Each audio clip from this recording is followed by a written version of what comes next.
कोल्हापुरातील बांधकाम व्यावसायिक उत्तम फराकटे यांच्या हिंगण मिठ्ठा या पुस्तकाच्या दुसऱ्या आवृत्तीचं प्रकाशन आज कोल्हापूर प्रेस क्लबच्या कार्यालयात संपन्न झालं. भाग्यश्री प्रकाशननं हे पुस्तक प्रकाशित केलंय. भाग्यश्री प्रकाशनानं आजवर आत्मचरित्र, कादंबरी, अनुवाद अशा प्रकारांमधील दर्जेदार साहित्य रसिकांपर्यंत पोहोचवलंय.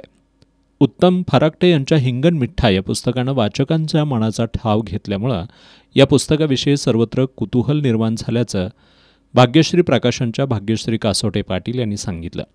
हिंगण मिठ्ठा या पुस्तकातून कोल्हापूरसह परदेशातील बालपण, शालेय जीवन अशा विविध आठवणींना हळूवार भावात उजाळा देण्यात आला असल्याचं लेखक उत्तम फराकटे यांनी सांगितलं. विमान चिठ्ठी दे, माळ्यावरची बुट्टी दे हे नवीन प्रकरण या पुस्तकात वाढल्यामुळं या दुसऱ्या आवृत्तीच्या पानांची संख्या वाढली असल्याचं त्यांनी सांगितलं. देशभरातील विविध जाती धर्मातील हजारो नागरिक, विद्यार्थी, कर्मचारी आणि परदेशी नागरिक यांच्यातील परस्पर संबंध तसंच सहचराविषयी भावोत्कट भाष्य या पुस्तकात करण्यात आलंय.